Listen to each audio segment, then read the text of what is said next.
beberapa kayak orang yang petinggi-petinggi gitu datang, tapi ya cuman kayak ngobrol biasanya, kayak nanya kasusnya gimana, terus kayak ya ngebantu dalam ya kata-kata aja gitu. Jadi ngomong doang ya. Iya gitu. Mau nyari keadilan gitu-gitu sebenarnya dia kalau ngikutin yang jahat sebenarnya lebih enak gitu loh. Ya, kalau ngebela yang jahat tuh pengacara lebih enak gitu ya. Lebih enak daripada ngebela yang kecil, tapi yang kecil kan tertindas gitu. Kenapa yakin ya kalau papa dikriminalkan? Nah, itu coba dijawab. Jadi pertama-tama kasusnya kan tentang papaku alamatnya dipakai. Alamat kantornya dipakai buat kliennya waktu dulu bikin taruh di KTP itu ada alamatnya papaku. Terus dia buat KTP itu dia ajuin klaim ke asuransi. Nah, terus papaku sekarang dipenjarain karena yang kasus itu yang KTP itu alamatnya dipakai.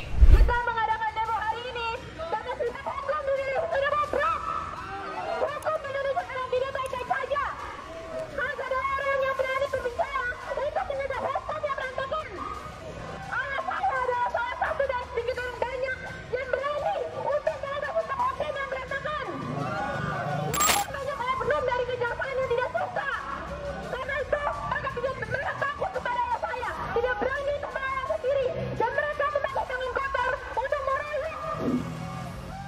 Sekarang kalau saya lihat, hukum di Indonesia ini bukan dipakai untuk menegakkan keadilan, tapi hanya dipakai sebagai alat politik. Orang yang nggak punya uang dan kekuasaan, atau mereka tidak viral, mereka tidak bisa mendapatkan keadilan.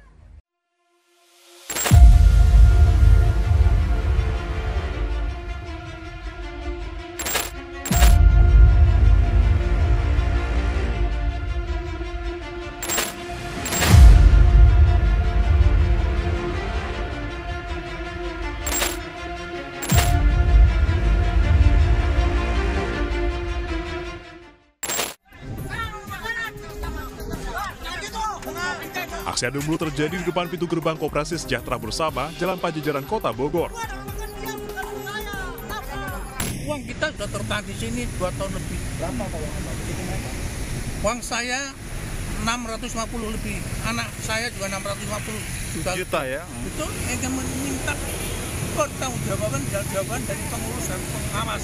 Inilah rekaman video amatir saat petugas mengamankan diduga pelaku Ketua Pengawas Koperasi Simpan Pinjam Sejahtera Bersama Iwan Setiawan di kawasan Tebet, Jakarta Selatan pada Selasa dini hari. Selamat datang semuanya kembali lagi di YouTube Question TV. Perkenalkan, nama saya Kiat Victoria Lim. Bapak bisa perkenalkan diri Bapak? Ya, saya adalah mungkin boleh dibilang mantan dari agent di Koperasi Simpan Pinjam Sejahtera Bersama. Bapak, info yang saya dapatkan Bapak juga agent yang nawarin ke orang gitu. Ya, jadi sebelum saya menawarkan ke orang ya sebenarnya saya di Koperasi Simpan Pinjam Sejahtera Bersama itu ya kita masukkan dulu dana keluarga saya. Ketika saya merasakan manfaatnya, ya saya coba ditawari sama pimpinan cabang di sana ya coba untuk karena saya ada background dari perbankan, saya coba menawarkan ke teman-teman atau klien atau rekan-rekan saya lah istilahnya seperti itu. Biasa Bapak nawarin ke orang-orang, klien-klien gitu ngomongnya kayak gimana? Coba. Maksudnya kayak tadi yang saya dengar dari ibu yang korban katanya ada 6 bulan, 12 bulan gitu-gitu semua. Ya, itu gimana ditawarin? Kita kan menawarkan kalau di koperasi itu kan sebenarnya produknya mirip seperti di perbankan, ada yang namanya seperti deposito, tapi kalau di koperasi disebut namanya simpanan berjangka. Nah, simpanan berjangka itu tenornya ada yang 3, 6, dan 12 bulan. Nah, ya saya mau bergabung di koperasi ini juga karena kan diberitakannya koperasi ini baik, bagus, dan termasuk ke dalam koperasi besar Indonesia, masuk ke dalam 7 koperasi besar Indonesia lah boleh dibilang. Ya, tapi ya nggak ada yang tahu ternyata jadi seperti ini. Ya dari koperasi besar yang ada cuman Koperasi Sejahtera Bersama aja yang bermasalah sih, gitu. Koperasi bersama. Terus Bapak tadi nawarin ke orang kan, jadi bisa jelasin nggak kayak internalnya gitu kan, bisa kita taruh duit gitu. Terus nanti bakal lebih banyak, kita bakal lebih banyak dapat hasilnya gitu, lebih gitu. Iya, itu kan ada imbal jasa yang ditawarkan, di mana imbal jasa tersebut ya pastinya lebih tinggi daripada bank, bisa di atas bank ya mungkin 6-7% mungkin kan. Bunganya ya bisa sampai 13%, bahkan ada yang 12%. Ya, itu ya di atas bunga bank sih biasanya kalau koperasi dan dan lain-lainnya lah, lembaga keuangan non-bank pokoknya intinya. Bapak sebagai korban juga agent yang nawar-nawarin KSPSB ini ke orang-orang, tahu gak internal perusahaan itu tuh mereka bisa dapat perputaran duitnya tuh dari mana? Yang saya tahu kan kalau koperasi simpan pinjam itu ya mereka ada menghimpun dana, ada menyalurkan juga ke pinjaman. Nah, tetapi kalau yang saya tahu yang udah terbukti kan bahwa di mana yang menurut saya ya kok KSPSB ini dia salah dalam mengelola dananya mungkin. Ya buktinya ya dari koperasi besar ya hanya dia yang bermasalah. Mungkin porsi pinjamannya yang kurang atau gimana, atau dia terlalu banyak beli properti, atau mungkin dia banyak beli saham-saham yang nggak bagus, yang mengakibatkan salah kelola sehingga terjadinya gagal bayar. Tapi tadi katanya juga orang sering alasan duitnya nggak bisa ditarik karena COVID gitu. Iya betul. Nah itu yang awalnya kan terjadi di 2020 gagal bayar ini kan, di mana mereka mengeluarkan surat edaran agar simpanan seluruh anggota mereka diperpanjang 1 tahun. Alasan mereka. Ya padahal kan kalau menurut saya ya kan sebelumnya kan ada tuh kayak semacam rapat-rapat di regional. 2019 pencapaian bagus, diberitahukan sama regional, adalah salah satu regional kita bahwa kita berhasil menghimpun dana berapa triliun misalkan kan. Tapi tiba-tiba di COVID itu kan di bulan Maret ya. Nggak lama PSBB diberlakukan, di April itu muncul surat edaran bahwa simpanan tidak bisa dicairkan. Nah, mereka bilang bunga tetap dibayarkan, tapi nyatanya tidak, hanya dikreditkan ke rekening koperasi milik mereka saja. Jadi kan di koperasi itu ada kayak namanya rekening koin, dan mereka hanya mengkreditkan bunga itu ke situ, ke rekening koin itu, bahwa bunga tuh masuk tapi tidak bisa ditarik, tidak ada dananya gitu. Sehingga di bulan Agustus rekanan mereka bilang istilahnya mem-PKPU lah. Ada yang mengajukan tagihan KSPSB tidak bisa membayar, padahal tagihan itu hanya sebesar 1,4 miliar saja. Dan mereka bilang mereka masuk ke dalam PKPU. Dan dari regional ke kepala cabang, mereka kayak istilahnya kerjasama sama lawyer-lawyer untuk mendaftarkan gitu, kayak kita tuh digiring untuk ke arah perdata buat PKPU. Buat PKPU gitu. Jadi ada dari regional, pimpinan cabang, mereka tuh giring kita untuk mendaftarkan tagihan kita juga ke PKPU itu. Bapak kan sebagai korban, tapi juga sebagai agent. Pasti kan Bapak yang nawar-nawarin orang. Korban kan pasti kayak ngubunginnya Bapak kan? Iya gak? Ini gimana nih duit saya gini-gini gitu. Gitu juga. Ya kan? Iya, betul. Ada gak yang nyalahin Bapak gitu? Kesel sama Bapak gitu? Ya korban, Pak, ya tentunya mereka menanyakan ke saya, tapi kan saya sudah jelaskan di awal, dan saya emang sudah buktikan juga bahwa ya awalnya saya tunjukkan bahwa ya keluarga saya juga masuk gitu, total dana saya juga lumayan banyak. Nah akhirnya karena saya masuk itu ya mereka percaya dan yakin kan. Ternyata juga ya kita nggak pernah ada yang tahu kan bahwa mungkin ya niat saya baik, ternyata saya dikecewakan oleh perusahaannya, ya itulah yang terjadi gitu. Ya kita nggak pernah tahu kan bahwa di 2019 itu kan banyak juga tuh lembaga keuangan non-bank yang gagal kan, kayak mungkin asuransi, mungkin kayak Kresna, Wana Arta, Hanson, Indosuria, dan tiba-tiba kayak SPSB. Ya takutnya ya ini mereka ikut-ikutan atau nimbrung atau gimana gitu. Ya kita kan nggak pernah tahu kan. Selain KSPSB ada koperasi lain atau investasi bodong lain gitu yang Bapak ikut? Tidak, cuman KSPSB aja? Cuma KSPSB aja. Gitu ya. Jadi kan ya saya cuman fokus di KSPSB aja ya, karena kan itu gitu. Karena saya niatnya baik, ya ternyata ya hasilnya seperti ini kita nggak pernah tahu gitu. Bapak waktu pertama kali awal masuk ada agent lain juga kan yang narik Bapak gitu? Iya, ada. Ada yang nawarin? Yang nawarkan awalnya saya masuk dulu kan, buat pertama masuk dulu untuk dana pribadi, dari dana istri saya, dana mama saya. Bahkan dana mama saya itu masuk, itu belum pernah dicairkan sama sekali. Dan sekarang sudah masuk ke PKPU. Dana Bapaknya masuk PKPU? Dana orang tua saya, mama saya. Saya masukkan dana mamanya. mama saya kan ke koperasi. Itu dari awal dia masuk, dia belum pernah tarik. Terus tiba-tiba sekarang dibilang PKPU gitu. Ya, saya kan lagi itu mungkin belum mengerti hukum ya. Kita ternyata digiring ke PKPU dan lain-lain.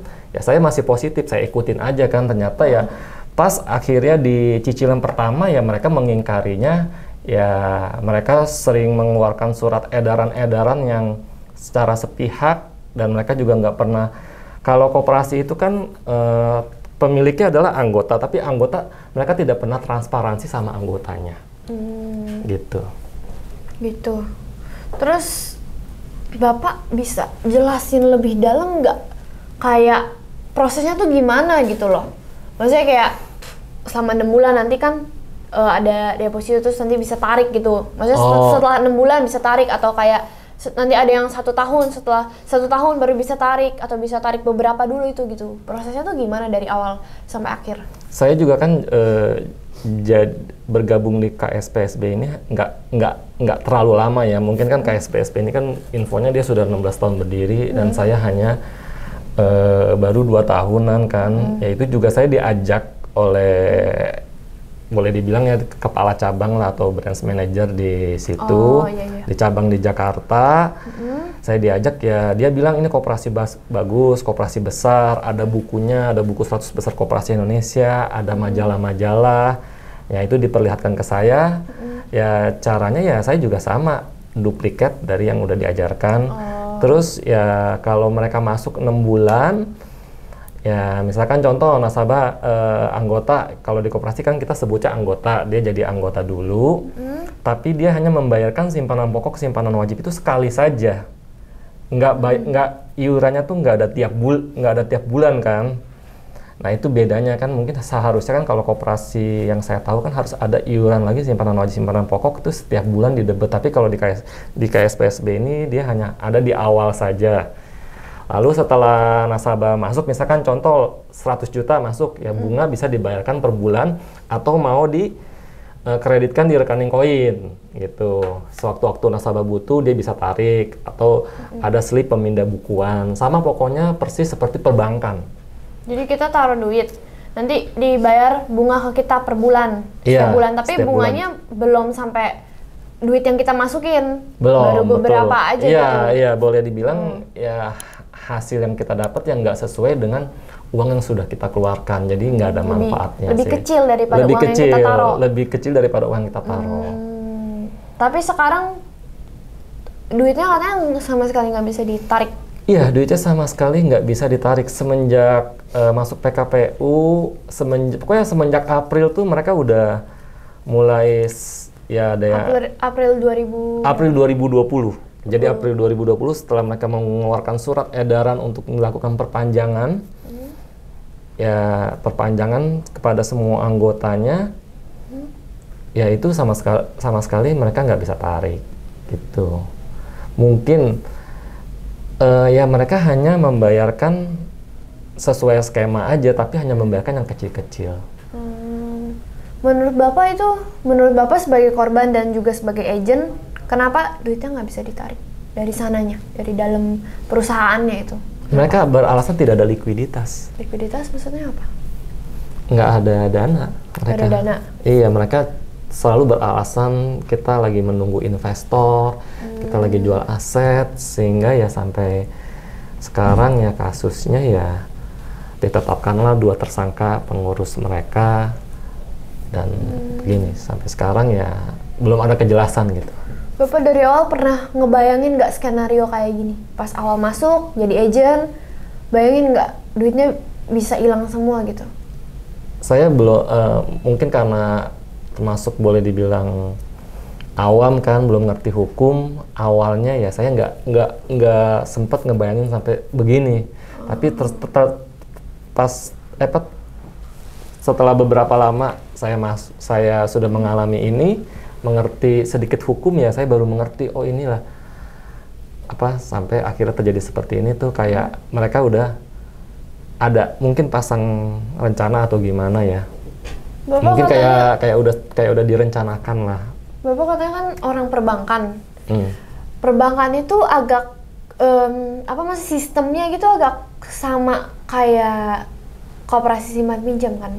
Iya. Tapi menurut Bapak itu sama kayak bank pada umumnya, cuman bunganya aja lebih besar gitu? Iya, kalau di koperasi, di lembaga keuangan non-bank bunganya lebih besar, tapi kalau di bank kan bunganya ya sesuai ketentuan LPS dan OJK dong pastinya. Yang aku dengar katanya kalau misalnya bunganya lebih besar, katanya harus hati-hati dulu gitu, karena bisa aja resikonya juga lebih gede. Lebih gede.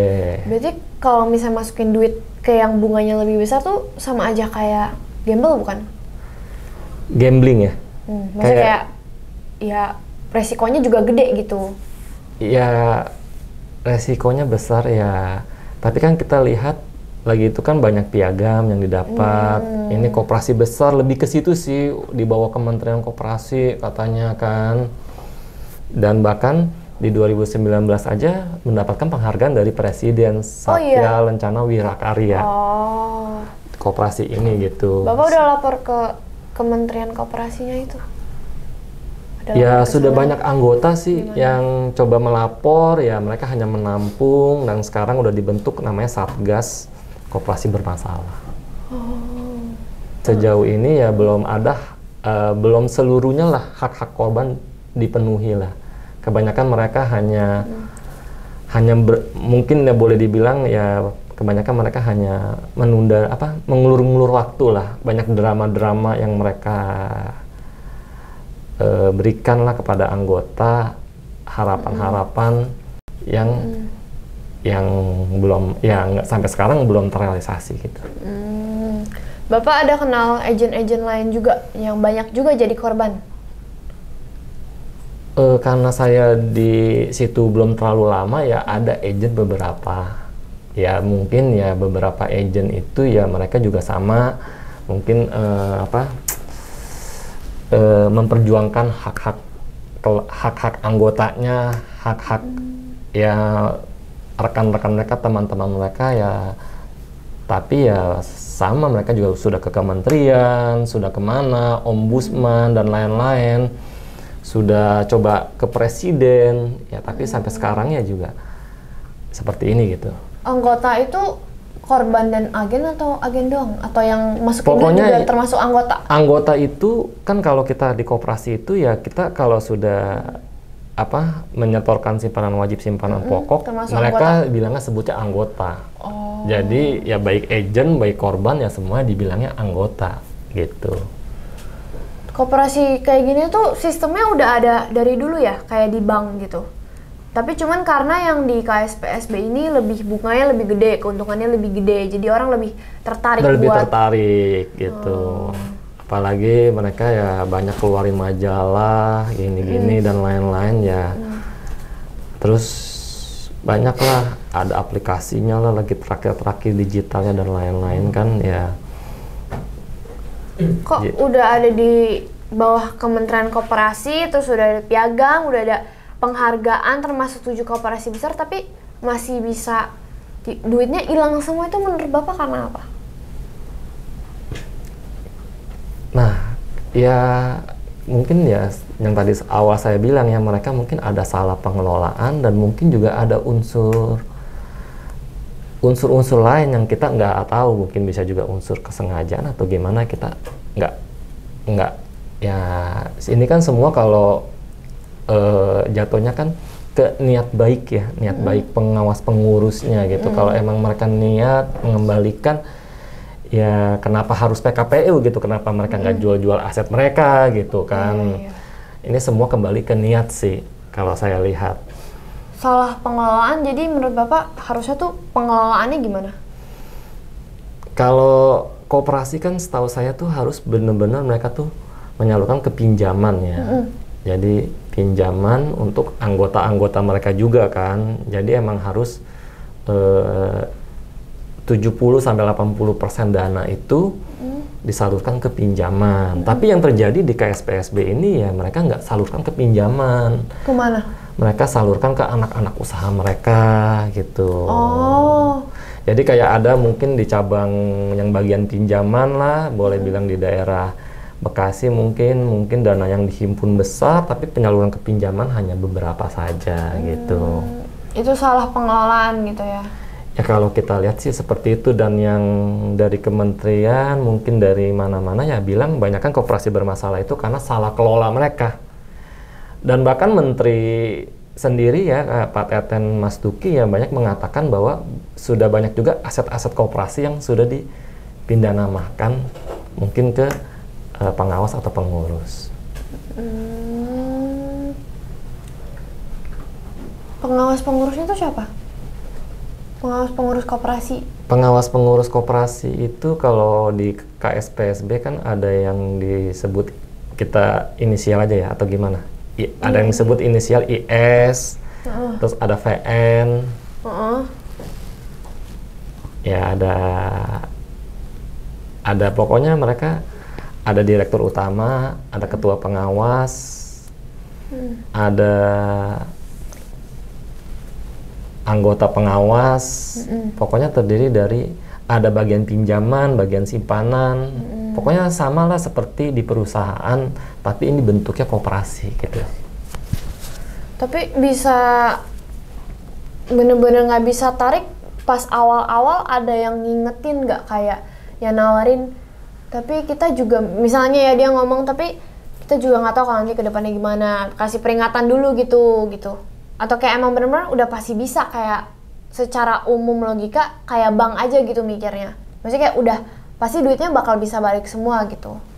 Kita nggak sampai sempat kepikiran bahwa akan seperti ini gitu kan. Kalau di perbankan mungkin kan ada lembaga penjamin simpanan kan, bahwa mungkin duit ya kalau sesuai ketentuan bisa balik, tapi kan kalau di koperasi ini ya ternyata ya tidak ada LPS kan, hanya ada Kementerian Koperasi. Ya makanya ya seharusnya ya Kementerian Koperasi ya lebih mungkin bisa lebih tegas dalam perundang-undangannya agar tidak terjadi lagi kasus-kasus seperti ini sih. Tapi menurut Bapak untuk penyelesaian kasus ini gimana langkahnya yang udah Bapak lakukan? Ya karena saya kan masukin dana keluarga saya juga kan, dari istri, dana istri saya, terus dana adik saya, mama saya, ya saya coba melaporkan ini ke, awalnya kan kita ikut skema PKPU kan, jalur perdata, tapi karena tidak ada hasilnya, akhirnya saya coba mempidanakan. Saya menggunakan ya LQ Law Firm ya, harapannya ya semoga ya bisa tuntas lah gitu, bisa ada hasilnya. Bapak waktu pertama kali jadi agent di sana ada ditawarin nggak kalau misalnya jadi agent bakal lebih banyak dapatnya atau gimana gitu? Ada komisi apa gimana? Iya, saat jadi agent kita ada fee, tapi kalau saya, karena saya tidak serakah, saya biasanya fee yang saya dapatkan saya bagikan lagi ke anggota. Ke anggota? Karena kan yang ikut kan rata-rata rekan-rekan saya yang saya kenal kan, ya saya bagikan lagi fee-nya gitu. Jadi saling sharing lah. Sharing. Tapi berarti ada orang-orang lain agent-agent yang lain tuh ada yang tahu gitu gak? Maksudnya kayak mungkin teman bapak yang juga agent, ada yang tahu gak kalau misalnya nanti bakal kayak begini gitu, udah direncanakan gitu?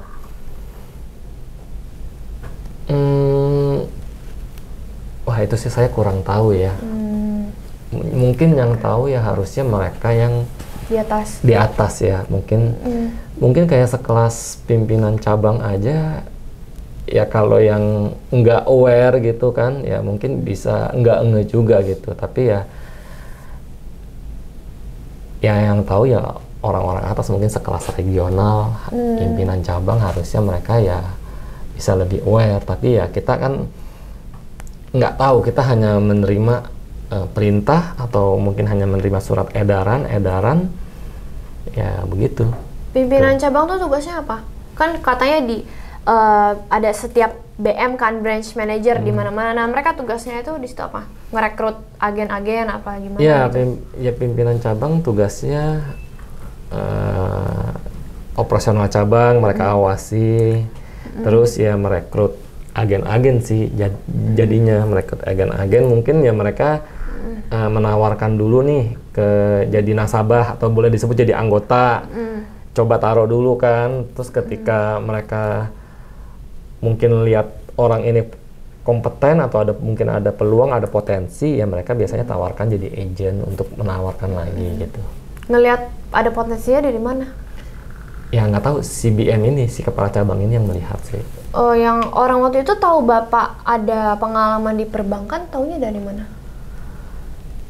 Ya karena kan saat ya pasti kan kepala cabang kan kenal sama anggotanya juga kan. Ya kita kan ngobrol, pengalamannya apa. Oh saya pernah di perbankan, di sini. Ya udah akhirnya ya mau nggak untuk coba nih. Berarti ajak rekan-rekan atau saudara atau siapa masuk juga ke sini kan, ngerasain bunga lah, boleh dibilang ngerasain imbal hasil dari koperasi ini kan.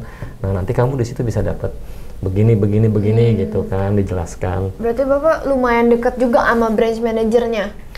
Tapi branch manager saya saat itu sudah, ya branch manager saya juga dia masukin juga dana anggotanya. Jadi korban juga? Jadi korban juga gitu. Tapi akhirnya branch manager saya tuh udah, karena mungkin dia selama setahun achievementnya biasa aja, akhirnya diganti sama yang lain. Tapi ya dia jadi korban juga, masukin juga dana keluarganya. Jadi seorang BM aja bisa menjadi korban. Iya, terus yang ngurus perputaran duit itu tuh siapa? Di KSPSB itu? Bukan jadi, branch manager? Bukan branch manager, jadi ada bagiannya lagi. Jadi kan dana itu kan ditransfer, ada rekening penampung, yang ngurus tuh kantor pusat. Kantor pusat? Di Bogor itu. Oh, kantor pusatnya cuma satu di Bogor? Di Bogor, tapi cabangnya kan lagi tuh cukup banyak kan, ada di Jakarta, bahkan tersebar di seluruh Pulau Jawa lah udah dibilang. Bapak udah pernah datengin kantornya? Kantor pusatnya saya udah berapa kali datengin. Kata mereka gimana? Ya mereka selalu beralasan menunda-nunda dan mengulur-ulur waktu. Awal-awal lagi terjadinya gagal bayar, mereka bilang kita COVID. Tunggu lagi COVID kan yang lalu 2020, kita tunggu LPDB, apa, lembaga penyalur dana bergulir untuk koperasi kan. Karena mereka nggak ada duit gitu? Iya, bilangnya nggak ada likuiditas. Terus ya mengulur-ulur waktu lah, menunggu investor lah, menunggu jual aset dulu lah, gitu. Ya sampai sekarang ya hak-hak korban ya belum diberikan. Gitu. Menurut Bapak cara untuk, kalau misalnya nanti Bapak mau lagi gak naruh duit di koperasi lain atau gimana gitu misalnya? Kalau nanti ada koperasi lain. Kalau gitu ya setelah kejadian ini sih ya mungkin ya saya hanya ingin mainnya bank aja sih. Makanya kan setelah kejadian ini banyak juga para korban kan bikin hashtag jangan menabung di koperasi gitu kan. Oh iya. Gitu. Menurut Bapak yang harus dilakukan tuh apa agar uang masyarakat tuh maksudnya masih bisa ditarik gitu? Ada gak? Gimana gitu Bapak? Kan dulu orang perbankan gitu misalnya. Harusnya sih ya, kalau dari sebuah mungkin kasus-kasus seperti ini kan, saat terjadi kasus ini ya mungkin banyak juga kepentingan di dalamnya ya. Saya sih hanya memohon ya kepada pemerintah agar tidak lepas tangan gitu, agar Kementerian Koperasi juga mungkin lebih tegas, mungkin lebih ada tindakan yang beda lah gitu, yang bisa jangan sampai ya masyarakatnya jadi korban gitu. Iya, harus ada apa gitu nggak yang biar kalau misalnya duit masyarakat nggak bisa diambil. Kalau tadi bank kan ada apa tuh? APS, penjamin apa gitu? simpanan. Nah kalau yang koperasi ini ada nggak?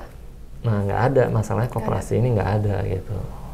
Jadi lebih aman kalau ke bank daripada lebih aman koperasi. Mungkin ya semenjak kejadian ini ya dengan adanya penghargaan, ya walaupun perusahaan mungkin udah berjalan lama, ya nggak ada menutup kemungkinan ya perusahaan itu juga bisa kolaps atau gimana, ya kita sebenarnya kita juga nggak tahu kolapsnya seperti apa ya kan.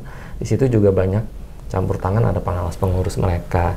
Buktinya ada juga koperasi-koperasi yang emang udah berjalan lama gitu, tapi emang mereka sering pergantian pengurus. Kalau di sini kan di KSPSB ini yang terjadi, yang saya tahu dengar-dengar rumor, pengawas pengurusnya ini mereka saudara semua gitu, ada hubungan saudara dan jarang diganti gitu. Yang koperasi yang sebenarnya kan harusnya pengurus-pengurusnya mungkin dalam kurun waktu 2-3 tahun harusnya ada pergantian gitu, melalui rapat anggota kan.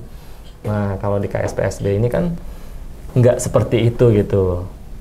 Maksudnya ya misalnya kan Bapak awal mau masukin duit kemana pasti kan cek itu dulu kan, perusahaannya tuh kayak gimana, ada sertifikatnya, ada izinnya nggak, terus perputaran duitnya tuh gimana gitu. Maksudnya biar hati-hati tuh caranya gimana kalau untuk jaga-jaga gitu, atau daripada nggak usah masukin sama sekali. Maksudnya ngecek itunya loh kayak. Oh, kalau ngeceknya gitu. Kayak koperasi ini kan kita ada di websitenya Kemenkop kan. Bahkan di 2020 itu kan kita cek kalau di websitenya Kemenkop, KSPSB ini grade-nya A kan, dia selalu melaporkan lah ininya rapat anggota tahunannya, tapi ya masalahnya itu laporannya nggak audited gitu. Auditnya maksud? Ya nggak audit, nggak ada audit yang independen gitu kan, harusnya kan ada audit yang independen. Biar laporannya itu lebih sah gitu kan. Jadi kan takutnya kalau yang terjadi itu kan mungkin laporannya bisa mereka rekayasa atau apa gitu.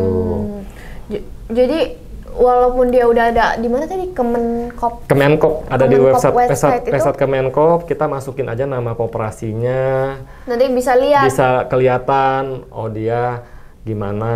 Tapi dia udah di Kemenkop tetap gagal bayar. Tetap ada. Terus caranya gimana untuk makanya ini kalau mau masukin duit? Makanya sampai sekarang kan akhirnya jadi nggak jelas seperti ini kan. Kita sudah ke Kemenkop bilang begini, sudah begini, ya akhirnya ya kita coba untuk pasti ada unsur pidana di dalamnya, menurut kita ya kita laporkan ke jalur pidana sih. Ya mudah-mudahan dari jalur pidana ini ya bisa ada solusi ya. Tadi kan Bapak katanya juga mama Bapak adik sama mama adik, juga masukin duit ke KSPSB. Mereka gimana? Ya mereka mereka sih bilang namanya duit udah di tangan orang ya. Itu ya mereka ya udah ya kita coba aja semampu kita usaha mungkin dengan berbagai cara ya kita kan sudah coba untuk mempidanakan mereka. Lewat LQ ya? Lewat LQ, betul. Bapak sering tanya-tanya nggak proses kelanjutannya, kasusnya gimana gitu, sampai mana? Kalau saya sih lebih tanya mungkin ke yang korban juga kan, yang saya kan kenal juga tuh, mungkin saya kan ditawarin LQ ini kan ada dari seorang ibu-ibu lah, ada inisialnya lah. Ya saya lebih sering tanya-tanyanya ke dia gitu. Jadi Bu, ini gimana Bu kelanjutan proses kasusnya? Oh dia bilang udah sampai segini. Tapi saya selalu ikut Zoom-nya, selalu update kok. Di Zoom gitu. Itu ada diupdatein langkah-langkahnya gimana? Ya. Sebelum LQ Bapak ada? Ya itu yang tadi saya sebelum ke LQ ya sempat juga saya ke ke pengacara lain ya. Kan kalau lagi itu kan dari regional, pimpinan cabang kan kerjasama sama rekan-rekan lawyer agar mendaftarkan tagihan-tagihan kita kan ke PKPU kan. Ya kita sudah daftarkan. Ya tapi nggak ada hasilnya gitu, nggak ada kelanjutannya. Bahkan kita nggak pernah dapat hak kita sama sekali kan. Bahkan kalau lagi itu di PKPU katanya kan akan dicicil, terus yang sakit, kalau yang apa, bahkan saya pernah tuh di April 2020 itu kan ada, saya kan ada rekening setiap tanggal 29 masuk. Nah tapi pada saat gagal bayar itu, ya mereka masuk bunganya, kan April tuh simpanan harus diperpanjang, tapi bunga tetap masuk nih dari April sampai Agustus masuk PKPU, tapi nggak bisa ditarik gitu. Kita nggak bisa tarik dari rekening koinnya? Nggak bisa. Harusnya tuh kita tariknya tuh pas kapan? Bisa kapan aja atau ada harusnya ketika saldo kita masih ada di rekening koin itu kita bisa tarik dong. Betul nggak? Bisa tarik semuanya nggak? Nggak bisa? Bisa. Selama saldonya tercetak di rekening koin harusnya ada dong dananya, mereka siapkan dong. Tapi ini yang terjadi kan nggak ada.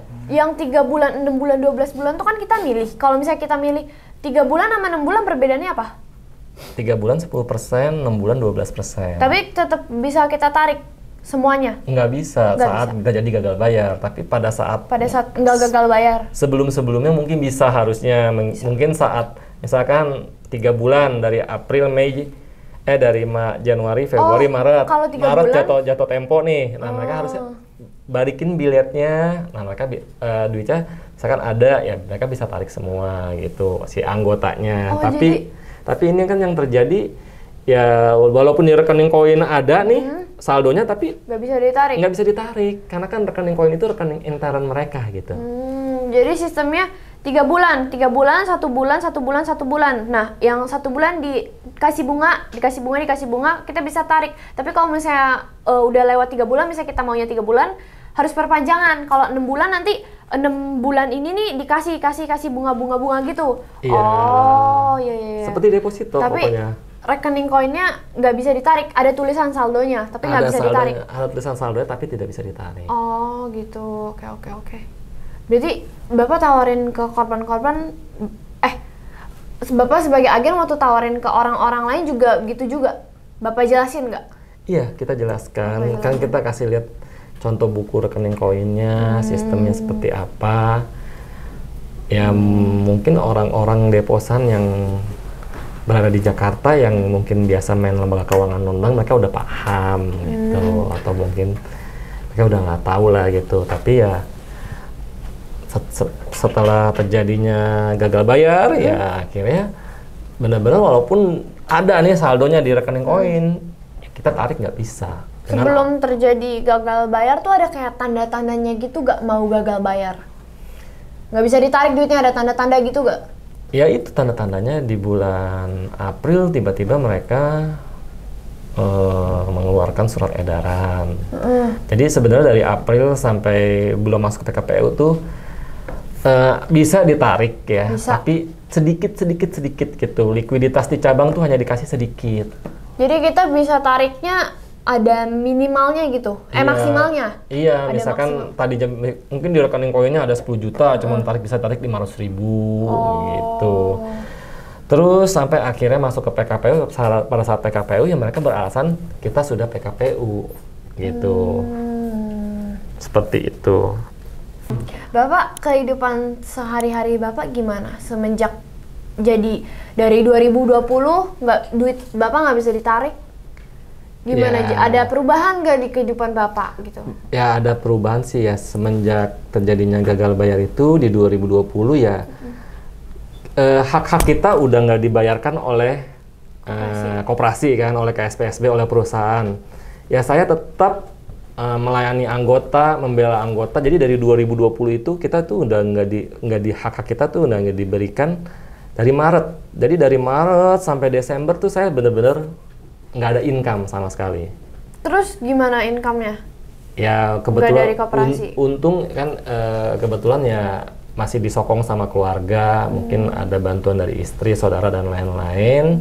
Sampai akhirnya ya di 2021 ya saya memutuskan untuk kembali bekerja itu di 2021. Awalnya berarti jadi agen di sana aja gitu? Iya, karena kan saya masih ada tanggung jawab kepada anggota, ya saya urus mereka, anggota misalkan minta diajak ke kantor pusat di Bogor, saya anterin, terus anggota-anggota minta saya apa ya kita bantu gitu.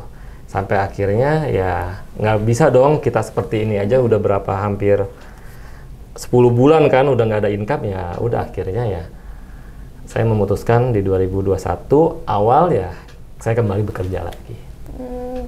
Bapak tahu gak yang ngurusin perputaran duitnya itu, mereka tuh bisa tahu gak kalau misalnya ada bakal tanda-tanda gagal bayar gitu, yang dari pengurusannya gitu, yang ngurusin duit masuk duit keluarnya gitu? Ya kita nggak tahu sih, itu benar-benar kalau KSPSB ini menurut saya ya kurang transparan ya, transparannya kurang menurut saya, jadi ya kita nggak tahu gitu. Nggak ada berita sama sekali yang bakal ini bentar lagi kayaknya bakal gagal bayar gitu, cairin ambilin semua duitnya gitu, nggak ada sih, karena saat itu di cabang saya ya sampai akhir tahun 2019, awal tahun juga dana yang masuk tuh masih cukup banyak gitu. Dana yang masuk masih banyak, tapi ternyata ya banyak juga orang yang sudah mulai mencairkan gitu. Mungkin mereka-mereka yang mungkin ya karena efek dari banyak juga yang gagal bayar, ya mungkin ada juga yang takut, jadi mereka meras ya. Kita nggak lah boleh dibilang gitu. Oh ya, berarti nanti kalau misalnya kita kan dari bunga-bunga dapat, kita tarik semua, tapi itu udah dapat duit kita balik belum? Misalnya kita ini 3 bulan bunga. Nah, saat kita ambil semuanya, saat jatuh tempo bisa ambil. Misalkan tidak mau diperpanjang, ya harusnya kan bisa ditarik dong, sama seperti deposito kan ketika jatuh tempo pokok plus bunga kan harusnya cair. Nah itu seharusnya bisa ditarik. Pernah nggak ada udah dapat bunga ini bisa ditarik, tapi pas sudah jatuh tempo duit kita yang ininya semua nggak bisa ditarik? Ya itu pada saat 2020 pada saat pandemi itu ya mereka alasannya pandemi dari PSBB ya mereka ngeluarin surat edaran. Mereka alasannya banyak dari peminjam mereka yang menunda membayar cicilan, jadi mereka mulai bayarnya sedikit-sedikit dan hingga akhirnya masuk ke dalam gagal bayar PKPU itu. PKPU juga cicilannya dicicil per 6 bulan. Seharusnya kan ada santunan buat orang sakit, buat orang meninggal, tapi ya banyak juga yang mereka tidak ada yang meninggal. Banyak juga kan korban KSPSB. Iya. Bapak kenal nggak? Enggak sih, saya lihat di berita-berita aja di YouTube atau apa, kan banyak juga yang dari daerah-daerah, bahkan mereka sampai sudah meninggal ya hak mereka belum diberikan. Sampai sekarang belum diberikan buat yang lain-lain juga. Banyak korbannya pokoknya, KSPSB. Makasih ya Bapak sebagai agen dan sebagai korban juga, semoga Bapak bisa dapat duit Bapak balik ya. Semoga aset sitaan yang itu dikembalikan ke Bapak. Bapak ada pesan nggak? Buat Menteri Koperasi mungkin, atau untuk Presiden agar mengatensi kasus gimana gitu ke situ? Ya pesan saya pesan ya. Pesan. Ya pesan kesannya semoga Kementerian Koperasi mungkin ya punya solusi yang jitulah dalam menangani koperasi-koperasi yang bermasalah ini, yang gagal bayar atau apa. Ya mungkin malah bisa melalui ada solusi yang jitu lah pokoknya. Dan ya kepada kepolisian juga ya bisa untuk lebih tegas gitu. Menurut Bapak kepolisian kurang tegas menangani kasusnya? Iya mungkin lebih gerak cepat lah. untuk mesita asetnya gitu. Iya, kan di sini kan kasusnya sudah jelas, sudah ada tersangkanya, sudah ada ininya, ya harusnya tapi mungkin duitnya belum balik ke korban. Duitnya belum balik ke korban gitu. Itu sih dari saya. Oke.